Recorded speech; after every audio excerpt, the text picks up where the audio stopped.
Bismillahirrahmanirrahim. Assalamualaikum warahmatullahi wabarakatuh. Kembali lagi dengan pembelajaran kimia. Hari ini Ibu akan melanjutkan mengenai perhitungan kimia yang masih kita bahas dalam termokimia. Ya, kemarin kan udah ada Ibu berikan PowerPoint tentang jenis-jenis entalpi yang ada pembentukan, ada penguraian, ada penguapan, dan lainnya. Di situ ketika kalian sudah tahu membedakannya, maka di sini ketika membahas perhitungannya kalian tidak akan bingung. Oh, ini pembentukan loh, ini penguraian, ini pembakaran tuh beda. Biasanya bedanya adalah di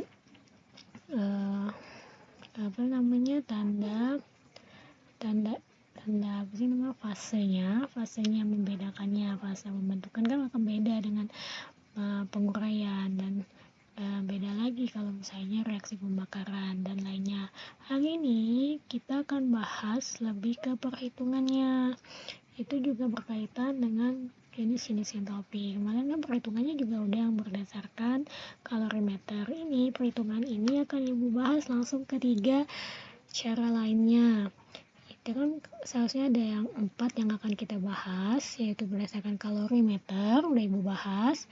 Yang belum adalah entalpi pembentukan standar berdasarkan hukum Hess, dan kemudian berdasarkan energi ikatan. Hari ini kita akan bahas sisanya itu langsung pada video kali ini. Oke, lanjut ya. Jadi ini kita bahas 3 nih, berdasarkan entalpi pembentukan standar, hukum Hess, dan satunya lagi energi ikatan. Kita bahas dulu entalpi pembentukan standarnya. Apa sih entalpi pembentukan standar? Di sini gaya membahas nih, ada diketahui di poinnya. Jadi ada perubahan entalpi yang dapat ditentukan melalui data perubahan entalpi pembentukan standar. Biasanya nama lainnya delta HF. F itu kan dari kata form, berarti kan membentuk ya. Jadi simbolnya itu pasti beda ya. Tapi pembentukan standar itu disimbolkan dengan delta HF, reaktan dan produknya. Jadi pada entalpi pembentukan standar ini memerlukan reaktan dan produk. Di sini kita akan menghitungnya dari selisih reaktan dan produk. Ingat ya, reaksi yang di sebelah mana, produk sebelah mana pembentukan. Jadi di sini diketahui kalau harga delta HF-nya sudah ditentukan, biasanya ada tabelnya. Jadi kalau misalnya di dalam soal tidak diketahui nilai delta HF-nya, misalnya delta HF itu misalnya contoh delta HF CO2 sama dengan negatif 300 kilojoule per mol, tapi di dalam soal tidak diketahui, maka kalian perlu lihat tabel delta HF. Nah, itu sudah ditentukan sebenarnya, tapi biasanya di soal dicantumkan diketahuinya. Dan semua delta HF yang berasal dari unsur bebas adalah sama dengan 0. Maksud unsur bebas adalah misalnya dia sendiri atomnya O2, H2, itu kan atomnya cuma H sama O aja kan. Beda kalau senyawa. Kalau udah senyawa dia ada nilainya, nilai delta HF-nya. Sedangkan kalau unsur bebas seperti yang tadi delta H2 itu sama dengan 0 ya nilainya ya, yang unsur bebas. Oke, jadi untuk entalpi pembentukan standar ini, maka rumus yang digunakan adalah ini. Jika ditanyakan adalah perubahan entalpinya. Delta H reaksi sama dengan jumlah delta HF produk dikurang jumlah dari delta HF reaktan. Maksud di sini jumlah koefisiennya nih, yang delta ini nih, yang ada tiga terbalik ini, maksudnya adalah dimana jumlah koefisiennya ini sangat berpengaruh dalam perhitungan. Jadi kalau misalnya di dalam persamaan reaksinya ada CO2 kan senyawanya, di depannya ada 2 CO2, maka angka 2 yang merupakan koefisien CO2 itu berpengaruh untuk hitungannya. Jangan sampai tidak terlibat. Apalagi kalau persamaan reaksinya tidak setara, maka kalian harus setarakan persamaan reaksinya terlebih dahulu. Artinya persamaan reaksi itu menyetarakan yang kiri dengan kanan harus sama jumlah koefisiennya. Nah, langsung ke contoh soalnya ya.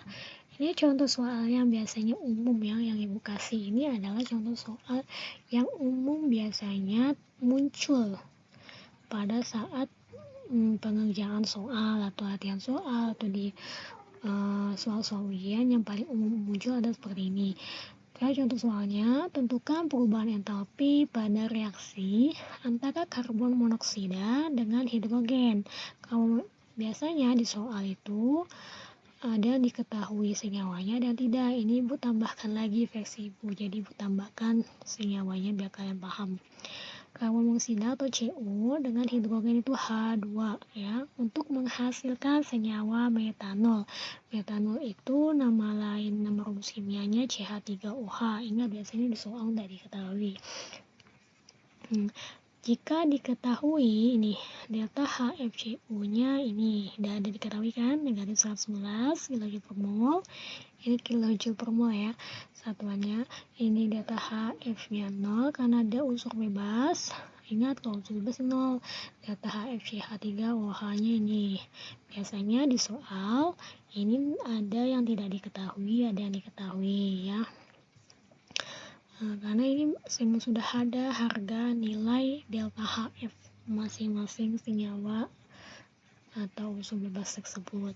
Jadi jawabnya adalah, maka kita cek dulu persamaan reaksinya. Pertama, persamaan reaksinya ini udah setara apa belum? Ya kan? Dia bilang reaksi antara CO. CO berarti kita tambah dengan hidrogen. Pertama nih, pasti dia H2 aja nih awalnya sebelum ada H2. Ya, misalnya awalnya dia hanya CO tambah H2 kalau tidak setara, ya. Kalau belum setara, kalian pasti tahunya CO ditambah H2 menjadi CH3OH. Aduh, panahnya kelewatan dong. Oke. Jadi, kenapa di sini ada ditambahkan 2 H2? Pertama kan awalnya tidak setara nih, CO tambah H2 menjadi CH3OH. Tidak setara. Kenapa? Karena di sini hanya 2 awalnya nih. Sedangkan di sini H di sebelah produk ini hanya ada 4. H3 tambah H yang ini kan berarti hanya ada 4. Otomatis agar dia setara persamaan reaksinya, maka kalian tambahkan koefisien 2 di depan H2. Jadi H2 ini jumlahnya sekarang berapa? Ada 4. Paham ya? Ada 4 dari mana, kalian setarakan dulu persamaan reaksinya. Kemudian, kenapa? Karena koefisien ini nanti pengaruh untuk hitungan. Kalau belum setara, maka nggak bisa, maka cek dulu. Tapi kalau udah setara persamaannya, tinggal kalian hitung aja pakai perhitungan ini. Delta H reaksi sama dengan delta HF produk dikurang delta HF reaktan. Oke, lihat nih di produknya ini. Ingat produk yang sebelah kanan. Reaktan itu sebelah kiri ya, karena mereaksikan hasilnya produk ya. Jadi ini kan produknya koefisiennya cuma 1 nih ya, di depan C ada angka koefisien kan, berarti anggapannya adalah 1 dikali delta HF CH3OH. Oke, ini anggapannya udah ada produk, kemudian dikurang. Nah ini kalian gabungin nih berarti ditambah nanti. CO-nya ada 1 koefisiennya, berarti 1 kali delta HFCO. Ditambah, ini ada 2, ya ada 2 kali delta HF H2. Oke, lanjut hitungan matematikanya. Berarti ini CH3OH adalah negatif 239 kJ per mol. Ini udah ada ditulis. Dikurang, nah ini dalam kurung nih biar kalian paham.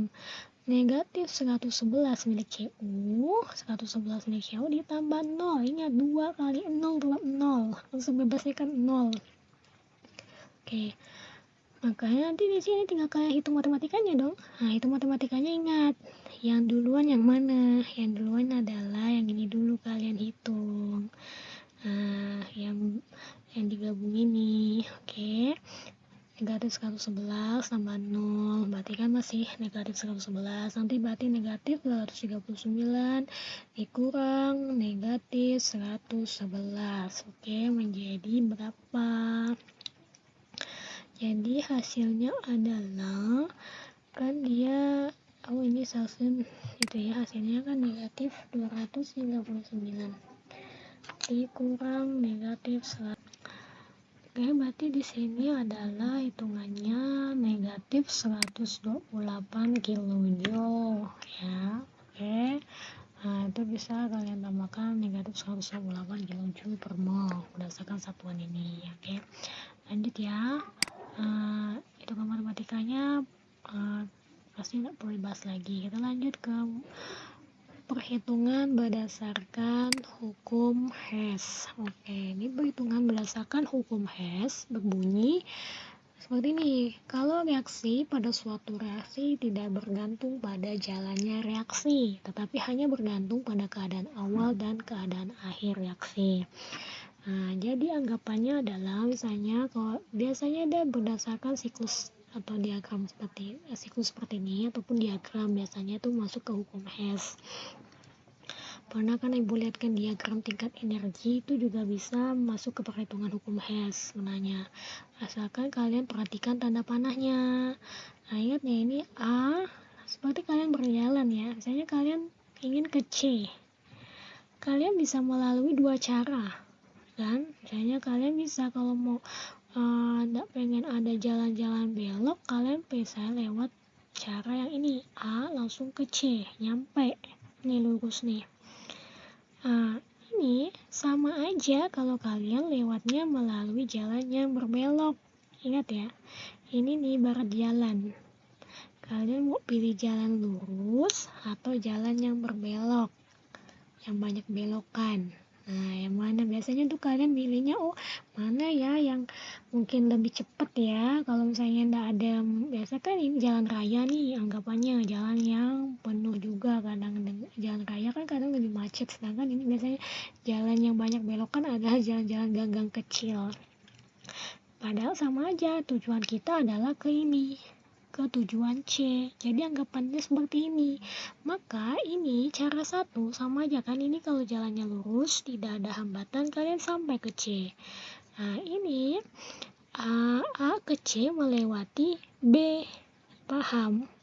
Ya, jadi ini berarti ada belokan loh, ada belokan bisa ke B, baru sampai ke C, tapi sama aja tujuannya ke C. Bedanya adalah beda caranya, beda jalannya, oke? Jadi panahnya diperhatikan. Nah, jadi berarti dari siklus ini dapat kita simpulkan bahwa delta H1, ini delta H1 sama dengan delta H2 tambah delta H3, ya. Jadi ibaratnya satu jalan lurus ini panjangnya maka akan sama dengan jika kita gabungkan jalan yang berbelok tadi. Nah, lihat panahnya nih, panah ini ke sini, panah ke sini, maka sama aja. Maka jadi delta H1 sama dengan delta H2 tambah delta H3. Makanya yang dia tidak bergantung lagi pada jalannya reaksi, tapi nanti hasil keadaan awal dan akhir itu perhitungannya akan sama. Oke ya. Nah, itu maksudnya, jadi digambarkan melalui siklus ini. Bagaimana contoh soalnya? Jika dimasukkan ke dalam contoh soal, maka akan seperti ini. Misal, diketahui diagram siklus Hess, yang namanya ini siklus berikut. Ini ada senyawanya nih, kalau di soal udah ada senyawanya nih. Nah, maka yang kalian perhatikan ini panahnya. Nah, ditanya adalah tentukan entalpi standar pembentukan gas CO2. Berarti yang ditanya adalah bagaimana delta H untuk berakhir ke sini nih. Yang ditanyakan di sini ada nih delta H. Yang ditanyakan sebenarnya di sini adalah delta HF gas CO2. Berarti nanti di akhir kalian cari lagi delta H-nya CO2. Ya, karena tidak diketahui ternyata delta HF-nya. Tapi di sini di soalnya juga tanda tanya nih delta H1-nya. Harus cari dulu nih delta H1-nya. Bagaimana carinya? Maka ini kan jalan lurusnya ya, menuju ke sini, ini jalan berbeloknya. Ya. Berarti delta H1 sama dengan delta H2 tambah delta H3. Ingat, perhatikan tanda panah. Kalau tanda panahnya berbeda, maka perhitungannya akan berbeda. Ini jika dia sama, ini berarti tambah. Kalau berlawanan maka nanti dikurang. Kalau dia searah sama jalannya berarti ditambah. Kalau nanti berlawanan kalian kurangi. Kalau panahnya berlawanan, makanya perhatikan tanda panahnya. Ini tanda panahnya searah kan? Searah. Oke, berarti ditambah. Delta H1 sama dengan delta H2 tambah delta H3. Maka lanjutannya seperti ini pembahasannya. Untuk hukum Hess. Oke, itu sesuai tanda panahnya. Berarti ini delta H2 nya diketahui tadi negatif 222 kJ ditambah delta H3 nya negatif 566 kJ. Maka hitungannya adalah seperti ini. Kalian hitungan matematikanya tak perlu saya hitung lagi ya. Maka dapatlah negatif 788 kJ. Maka kemudian belum selesai. Kecuali dia cuma pertanyaannya berapa nilai delta H1. Hanya pertanyaannya tadi kan adalah tentukan entalpi standar pembentukan gas CO2. Berarti cari lagi berapa delta H milik CO2. Ingat di CO2 ini ada koefisien, berarti pengaruh koefisiennya. Koefisien ini dianggap sebagai mol. Maka berarti yang tadi dapat maka delta HF-nya gas CO2 adalah ini, delta H yang dari dapat ini negatif 788 kJ dibagi dengan 2. 2 ini adalah milik CO2 tadi, ada koefisien 2 di depannya, itu anggapannya adalah 2 mol. Sama dengan nih negatif 394 kJ per mol. Oke. Maka perhatikan soalnya, baru kalian bisa menjawab pertanyaannya. Lanjut, ini yang ibu bahas adalah contoh yang sering muncul ya. Sebenarnya hukum Hess ini beragam sekali contoh soalnya, banyak. Ada yang pakai siklus, ada yang pakai diagram. Yang paling sering adalah siklus dengan diagram. Nanti yang lainnya coba ibu akan lanjutkan ke bagian soal latihan nanti ya. Nah, yang kalian perlu pahami dalam hukum Hess adalah lihat tanda panahnya. Tanda panahnya searah atau tidak. Oh, kalian bisa hitung apakah dia harus ditambah atau dikurang ya. Lanjut, energi ikatan. Ini adalah perhitungan dengan cara yang keempat dari semua yang sudah ibu bahas. Energi ikatannya apa? Ini ya, perubahan entalpi yang diperlukan untuk memutuskan ikatan tertentu dalam satu molekul gas. Jadi terjadi ini energi ikatan ini di mana kalau yang dihasilkan itu harus melakukan pemutusan ikatan. Jadi perubahan entalpi yang diperlukan, misalnya kalau yang diperlukan itu untuk bisa diperlukan dengan cara memutuskan ikatan, maka dibilang energi ikatan. Maka di sini delta H reaksi rumusnya adalah ini. Energi total pemutusan ikatan dikurang energi total pembentukan ikatan. Biasanya pemutusan ikatan itu pada pereaksi di sebelah kiri. Energi total pembentukan ikatan itu di sebelah produk. Biasanya kiri dikurang kanan. Biasanya energi ikatan ini kebanyakan adalah reaksi eksoterm karena nanti hasilnya biasanya negatif biasanya. Seperti kita lanjut ke contoh soalnya ya. Nah, di contoh soal ini ibu akan jelaskannya pakai coret-coret seperti biasa. Oke. Kadang kalau ibu masih bisa menuliskannya di PowerPoint, ibu akan tuliskan di PowerPoint. Kalau anda, ibu akan tuliskan di coret-coret yang pernah ibu biasa jelaskan ke kalian. Nah, ini contoh soal energi ikatan ya. Biasanya ini diketahui energi ikatannya udah diketahui nih. Ya, ada CH, C2 nya, kemudian ada CC, ada HH. Ini biasanya ada yang ada rangka 2, ada rangka 1. Nah, ini bisa kalian dari sini bisa kalian lihat, oh ternyata berarti di soalnya nih ada rangka 2, rangka 1 loh. Biasanya gitu, dari soalnya kita dari diketahui ini kita bisa sekaligus mengetahui pembentukan yang terjadi. Maka ini kan pertanyaan ini, berapa delta H reaksi pada reaksi C2H4 gas tambah H2 gas menjadi C2H6. Ingat ini hidrokarbon ya. Nah, biasanya kalau dia ini kita uraikan dulu, maka kita akan tulis nih seperti ini. Tunggu sebentar.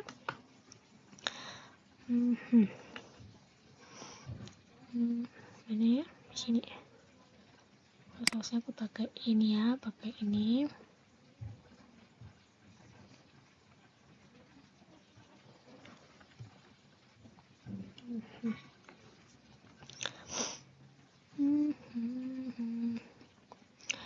Biar lebih paham, karena ini banyak coret-coretnya kalau ikat energi ikatan ya. Oke, Ibu tes dulu. Oke.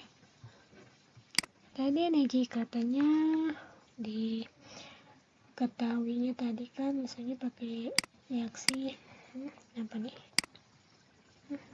Mulai dia nggak loading.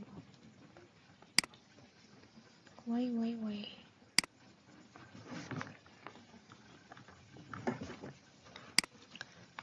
Nah itu ya.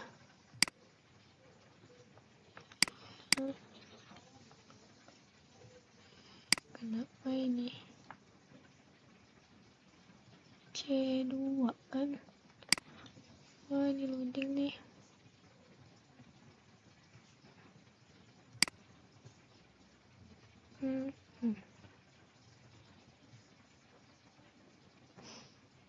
Sebentar ya.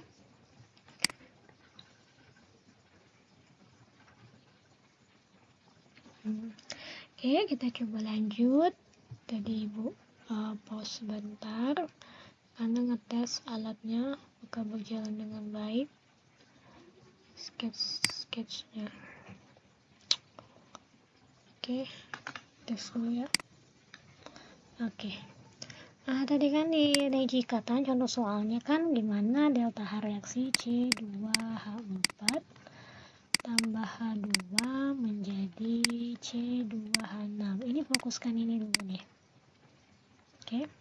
Nah, ini gimana nanti bisa menjawab dengan diketahui yang tadi tuh ada. Tadi kan ada diketahui, kita tulis ulang ya. Diketahuinya kan tadi ada CC.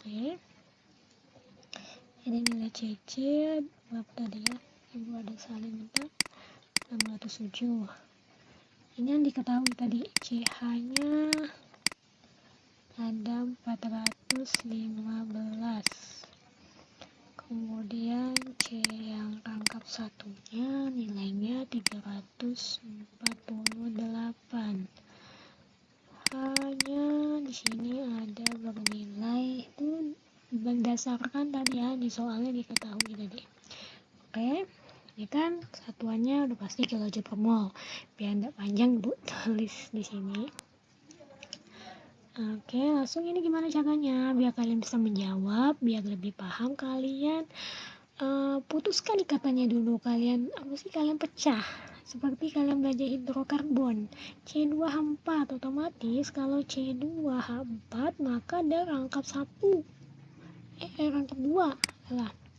rangkap 2 ya, karena kan C itu kan mampu mengikat 4. Ingat, C mengikat tuh maksimal 4. Oke, jadi ini kan C2H4. Berarti di sini kita pakai C yang rangkap 2. Kenapa? Karena hanya 4 aja. Ingat, kalau hanya 4 aja maka kayak gini dong. Biar paham kalian itu, kalian tuh uraikan seperti ini dulu. Ingat, C ini cuma mengikat 4. 1, 2, 3, 4. 1, 2, 3, 4. Betul ya? Berarti C yang dipakai adalah rangkap 2, bukan rangkap 1. Kemudian kita tambah H2. Ini kan udah ada diketahui nih. Nah, H itu ikatannya tunggal, maka ikutin sesuai yang diketahui. Hanya berarti ikatan tunggal bagi ikatannya. Lanjut C2H6. Ini berarti udah rangkap 1 nih. Oke. Nah, karena ini udah pasti 4 pas kalian perikatan nih. Kalian hitung lagi ya apakah sudah mengikat 4 C-nya. Berarti ini udah benar. C2H6 tuh 2, 3, 4, 5, 6. Ini C-nya udah mengikat 4. 1, 2, 3, 4. Maksimal 1, 2, 3, 4. Berarti udah ya, udah benar ya. Berarti ini reaksinya. Reaksi yang sudah kalian pecah energi ikatannya seperti ini kan. Nah, biar lebih mudah menghitungnya, biasanya kalau ibu pisah nih. Ini yang di sebelah kiri ini sebelum panah, ini adalah pemutusan ikatan. Oke. Terus ya, pemutusan ikatan. Oke, ini pemutusan dibagi, aduh kenapa agak belot ya. Pemutusan ikatan, sebentar, akan lagi pemutusan, kemudian sini ada, nah yang sebelah kanan ini namanya pembentukan.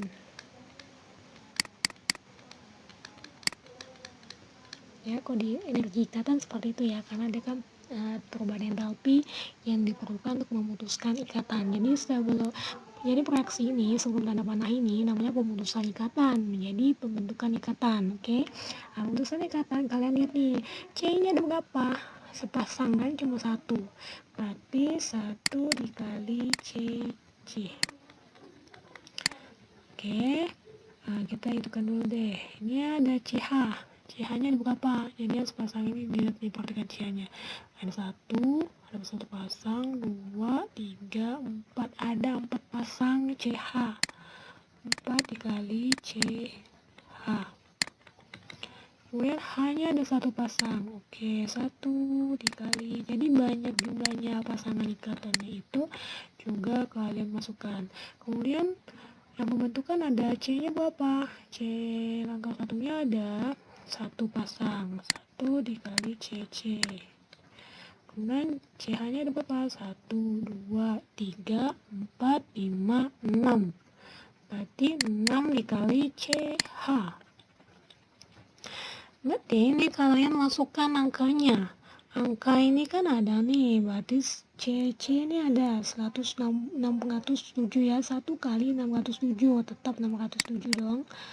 Nah, ini 4 kali CH, 4 dikali 415, hitungannya berapa? 4 kali 415. Ini kalau kalian tulis di sini boleh, biar ibu kalian paham sih, nanti kalian hitung sendiri. Ini ibu udah hitung sebelumnya 1660. Ini H 1 kali HH ini berarti kan 436. Oke, udah. Ini nanti masing-masing kalian tambah. Ini C 1 kali CC, ingat di sini 348. Ini berdasarkan yang diketahui nilainya. Nah, berarti 6 dikali CH-nya berapa? 415. 6 kali 415 adalah 2490. Nanti masing-masing tambah. Oke, ini tambah 607 tambah 1660 tambah 436. Dapatnya 2703. Ingat. Ini kalian tambah nih, 326 ditambah 2490, hasilnya 2838. Kalau kalian masih mau ngecek hitungannya, coba cek lagi ya, siapa tahu ada keliru. Oke, lanjut. Berarti ini belum selesai karena yang ditanya berapa delta H reaksinya. Ingat rumus tadi, delta H reaksi untuk energi ikatan adalah total energi yang pemutusan ikatannya dikurang dengan total energi yang pembentukan ikatannya. Berarti yang hasil pemutusan ikatan ini, ya, gimana bisa menuliskannya ya, masih muat nih, delta H reaksi. Oke, muat. Yang pemutusan ikatan dikurang pembentukan ikatan. Kalian tulis dulu rumusnya ya, biar tidak langsung ke angkanya. Ini tidak muat nih, jadi mau langsung ya. Kalau yang tidak muat nih, mau langsung. Berarti 2703, kalian tulis dulu nih rumusnya. Nah, total pemutusan ikatan dikurang total yang pembentukan ikatan. Di bawahnya tulis 2703 dikurang 2838. Hasilnya adalah pasti negatif nih, karena nilai besar. Jadi hasilnya adalah negatif 135. Satuannya adalah seperti di soal, kilojoule per mol. Oke, jadi tulis satuannya ya setiap kalian mengerjakan soal. Jadi 2703 dikurang 2838 sama dengan negatif 135 kilojoule per mol. Ini takut nggak muat ibu nulis. Muat. Oke. Nah, sampai di situ yang telah ibu bahas. Jadi 3 cara tadi sudah masing-masing contoh ibu bahas ya. Sebenarnya Banyak sekali contoh soalnya, beragam, terutama yang hukum HES. Hukum HES itu beragam, tidak hanya siklus, ingat ya. Kalau misalnya mau cari contoh-contoh lain, nanti Ibu akan berikan contoh-contoh lainnya. Nanti habis ini kalian harus mencoba untuk mengerjakan latihan soal berdasarkan apa yang sudah Ibu jelaskan dari yang topik pembentukan standar, hukum HES sampai ke energi ikatan. Nah, maka pahami ya apa yang sudah Ibu jelaskan hari ini dengan ada contoh-contoh yang Ibu berikan. Semoga bermanfaat dan semoga kalian tetap semangat untuk belajar kimia. Kenapa? Karena kelas 11 ini KD-nya banyak. Di antara kelas 10, 11, dan 12, kelas 11 ini adalah materi yang paling banyak adalah di kelas 11. Makanya harus dikejar memang ini. Karena bab kalian ini banyak kelas 11. Nah gitu emang. Pelajaran itu biasanya ditumpuk di kelas 11 KD-nya. Ini menyesuaikan, ini udah Ibu sesuaikan dengan KD yang dipakai untuk pandemi ya. Jadi ini tetap dibahas, oke? Karena nanti di soal ulangan akhir juga akan Ibu keluarkan sesuai dengan KD-nya. Oke, baik Ibu akhiri, semoga bermanfaat. Wabillahi taufiq wal hidayah. Wassalamualaikum warahmatullahi wabarakatuh.